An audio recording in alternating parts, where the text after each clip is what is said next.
बाहर बारिश हो रही थी और अंदर क्लास चल रही थी। तभी टीचर ने बच्चों से पूछा, अगर तुम सभी को 100 रुपए का नोट दिया जाए तो तुम सब क्या खरीदोगे?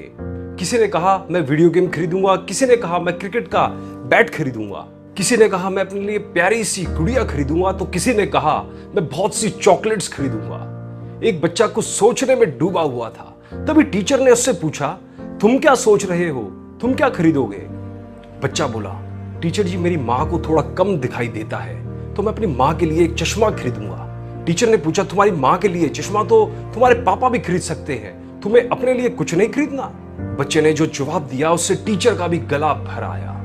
बच्चे ने कहा, सर मेरे पापा अब इस दुनिया में नहीं है, मेरी माँ लोगों के कपड़े सिलकर मुझे पढ़ाती है और उसे कम दिखाई देने की वजह से वो ठीक से कपड़े सिल नहीं पाती है।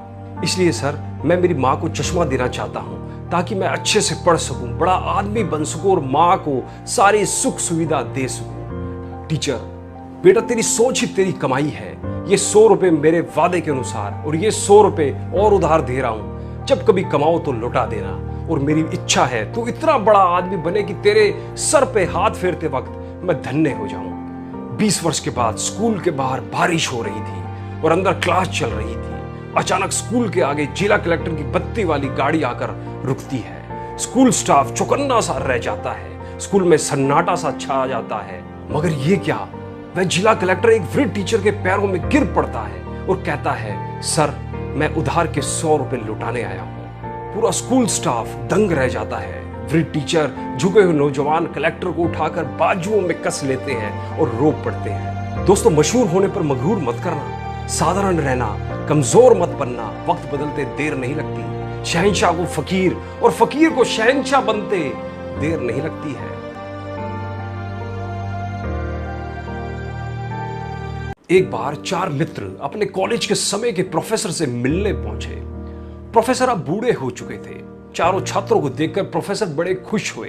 कुछ देर बातें करने के बाद प्रोफेसर उनके लिए चाय बनाने के लिए अंदर गए। वे चारों अपनी अपनी परेशानियां एक दूसरे से बता रहे थे। कोई बोल रहा था मेरी सैलरी बहुत कम है, कोई बोल रहा था कि मेरी पास गाड़ी नहीं है, कोई कहता मुझ पर बहुत कर्ज है। उनकी बातें सुनकर लग रहा था कोई भी अपने जीवन से खुश नहीं है। प्रोफेसर, जो कि उनकी बातें बड़े ध्यान से सुन रहे थे, उन्होंने 4 सुंदर कप लिए, जिनमें से एक सोने का बना था, दूसरा चांदी का बना था, तीसरा कांच का बना था और चौथा कप बिल्कुल सादा था। प्रोफेसर ने चारों के आगे चाय रखी तो सभी ने एक एक कप उठा लिया। प्रोफेसर ने देखा कि सोने वाला कप सबसे पहले उठा लिया गया।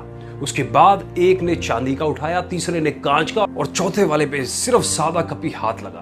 प्रोफेसर ये देखकर मुस्कुरा उठे। चारों मित्र उनसे उनकी मुस्कुराहट का कारण पूछने लगे तो प्रोफेसर ने बताया कि मैं तुम लोगों की बातें सुन रहा था, इसलिए मैंने जानबूझकर सारे कप अलग अलग लिए थे। वो चारों कुछ समझे नहीं तो प्रोफेसर ने उन्हें विस्तार से समझाया कि ये चाय जीवन की तरह है और ये कप चाय पीने के नजरिया मात्र है। सबको पीना तो चाय ही है, लेकिन फिर भी सबसे पहले सोने का कप उठाया गया, फिर चांदी का, जबकि मिट्टी के कप में भी वही चाय है जो सोने के कप में है।